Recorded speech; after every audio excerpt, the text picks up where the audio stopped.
The Sinai tradition is also about the manifested presence of Yahweh in His sanctuary.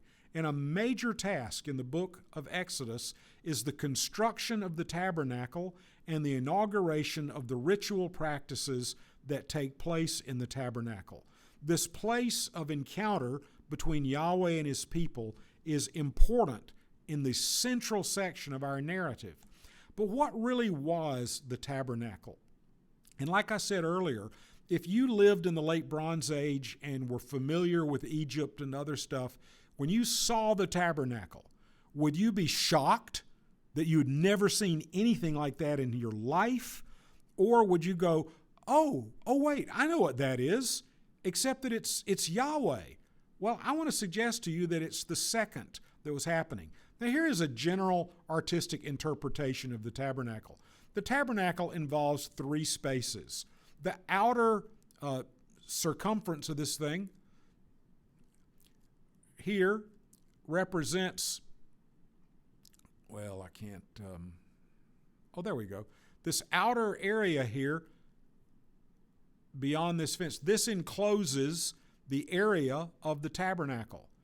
And so that's space number one, in which you have the altar, and you have here then the laver. Then we have the tabernacle proper, which is two spaces.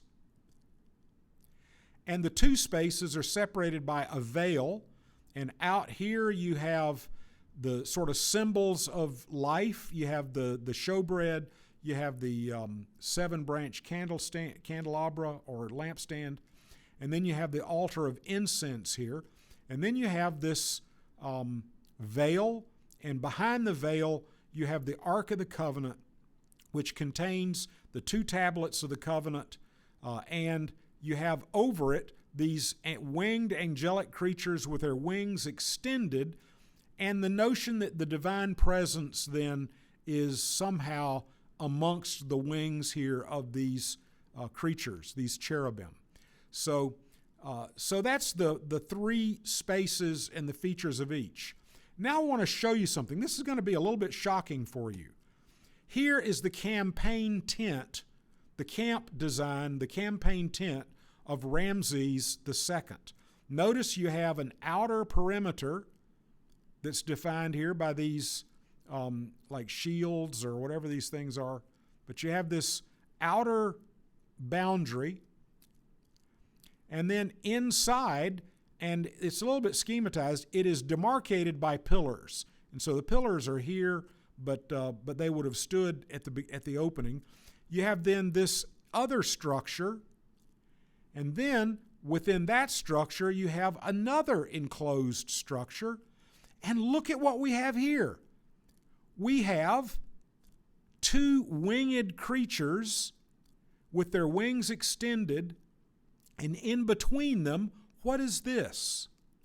This is the inscribed name of Pharaoh Ramses II. His name is the sort of symbol of his presence. And so you have here something very much like the tabernacle proper. You have a building or an enclosed space, a movable, this was a collapsible structure.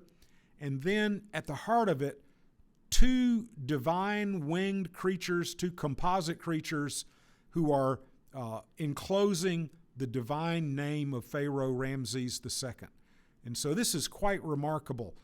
And so you're seeing here something that is very, very much like the tabernacle. When the Israelites who had been in Egypt saw the tabernacle, they knew what this was. This is the command tent of our king traveling with us on the way to battle. This is the heart of our whole people.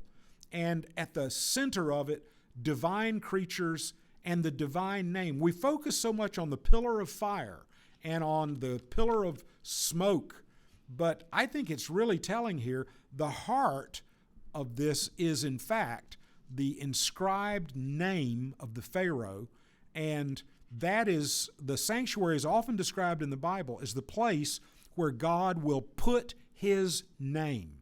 And there you have the name right there on an inscription in the equivalent of the Holy of Holies of Ramses's campaign tent. So this, to me, just makes the whole tabernacle kind of come alive. I now know what it is. It's the control center, the command center, the place where Ramses gives instructions, hears reports about the battle, deals with the leaders among his people, and his presence on campaign is shown to all the people by the presence of this tent.